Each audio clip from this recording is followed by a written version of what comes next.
Hey y'all, I'm trying out another angle in the room here. Excuse the mess in the background, but like I said, kind of turned into a little bit of a mini warehouse. It'll look better once more of this stuff is gone. But anyhow, let's see, how would that go? Maybe right here. I will play it. Like I said, I moved this thing around and the lighting and such, trying to figure it out. So, I'm at home today, thank God. Worked yesterday. It's okay. So, hope to get about maybe 2 or 3 videos done today by myself. So, here it goes. The title of this video is LPVO. Did we get it wrong? Now, LPVO, low power variable optic, and this is just an opinion of mine. Your mileage may vary, and that's what I hope that we can do with these videos is maybe get some kind of discussion where we're learning more, because I am not a master of nothing. So, red dots, electric red dots, you put a battery in it, runs, da-da-da, we all know that.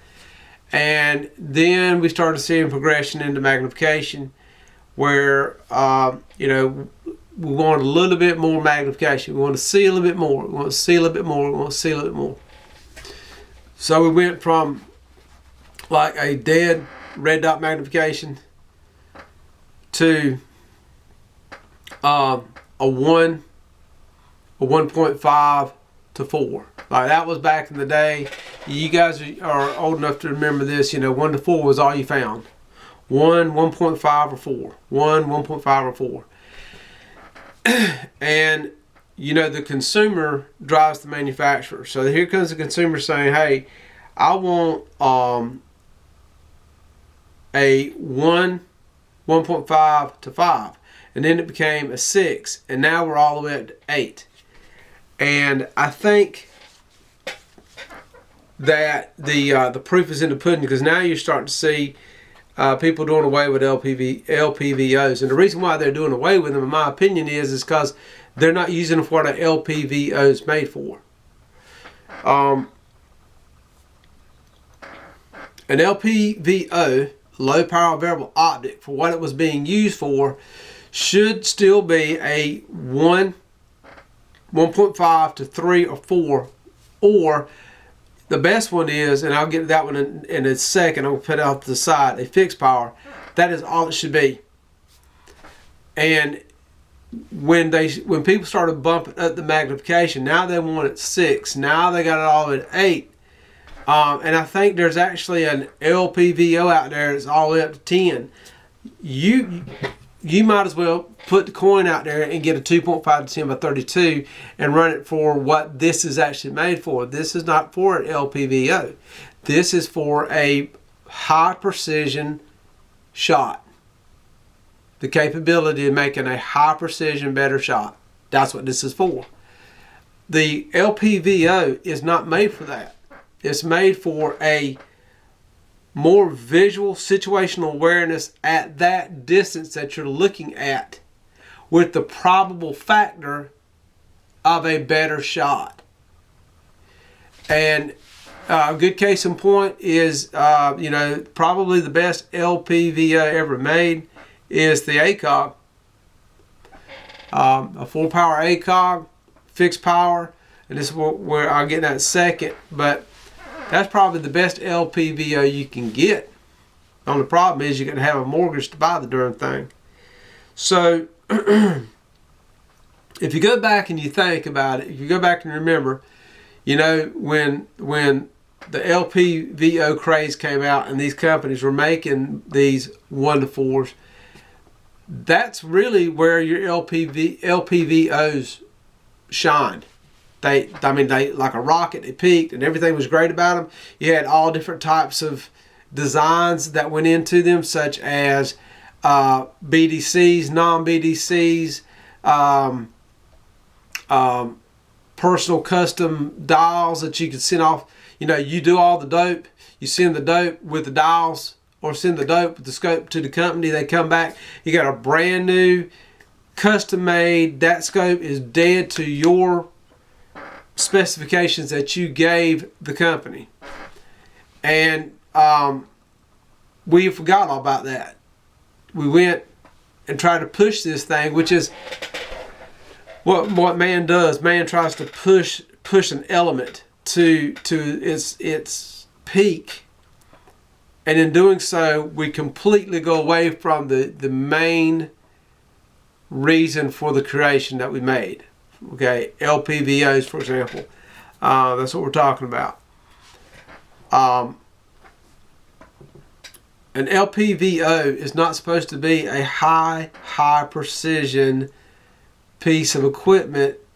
It's supposed to be what it is: low power, better visibility, better identification, more so than shooting, of what's out there versus what we are seeing today mounted onto these optics. Which, by the way, a lot of these optics that are these 1-8s, etc., man, this thing's lighter than they are. I mean, some of those guys are like well over a pound. You know, and it shouldn't be over that like that. And it shouldn't be 2-3 pounds, because when you start talking about the optic itself and then the mounts and all that, well, that's weight. Probably the best LPVOs then, and I think still right now, is Leopold still has the Pigplex and the 1-4x24. ACOG, period, is probably the king of it all. Then you've got your, unfortunately, primary arms. The negative with the primary arms and their 3X and 4X micros is they're a pendulum. They swing too high one way and too high the other. I'm going to go to the left. So on the left side, the old school side, you got their 3 and 5 power magnifiers. They're 3 and 5 power magnified prisms. They're heavy, bulky and big. They could shave that off, but they're heavy. Field of view is great. Now we're going to the right. And then they come out with the micro prisms. They're lightweight. The price is right. They do what they need to do, but they're micro, so you got to get the optic further back to your eye. So now you're getting into ACOG negativity, or you know, that kind of deal. One company that really I wish would come back and do it, Nikon. You know, they don't do scopes anymore, but they came out with some really fantastic scopes. That was their P223 series, and they came out with a just a gem of a very inexpensive but decent LPVO that was a 3 power fix by 32, and it had a BDC in it. That was it. All you had to do then was, now the body of the optic didn't look the prettiest, but all you had to do was piggyback a dot on top and you're good to go. Which, by the way, if anyone sees my stupid videos that actually works in the industry, how about do us all a favor and start putting research into making a prismatic pistol optic. Because the moment you do that, winter chicken dinner all day long, son, that's what I'm buying. That would be the premier optic of all optics made for handgun and rifle or shotgun. A prismatic optic like that all day long. So what do you guys think? Did we go the wrong way? In my opinion, we did. The thing that they should have done was told the consumer, hey, wait a minute, let's talk about this. And rather than just make it, let's talk about from the consumer side what it is you want to do, and then from the manufacturer side, and listen to some people who's played around with these things a lot. Because like the 1-to-6s and the 1-to-8s, I don't think they're a low power variable optic, because you're getting into ranges of a more precision scope, and with that becomes the price tag is higher, the weight's there, versus your LPVO needs to be a lower weight of the optic, and a, how do I put it, in the realm of 5.56 is usually a 0 to 300. Now you can stretch the bullet out farther. I'm not saying you can't, but in the realm of the factor for it, it's a 0 to 300. The LPVO should be able to give you a 0 out to 400. And that's where it needs to be. You know, if you're trying to get to 600 and 800 yards out, you need to shell out the coin and get you a precision optic. In my opinion, your mileage should vary, guys. You know, I'm hoping we get to strike up a conversation on it. But we lost the LPVO fight because what we did. The manufacturer gave us what we wanted, and now you're starting to see less LPVOs out there. For me, an LPVO is needed. I can't use red dots. And all the LPVOs, the best LPVO you can get is a fixed 2.5, 3, and the highest magnification is a 4 with a piggyback on it. And I don't know of anyone making these kind of optics except for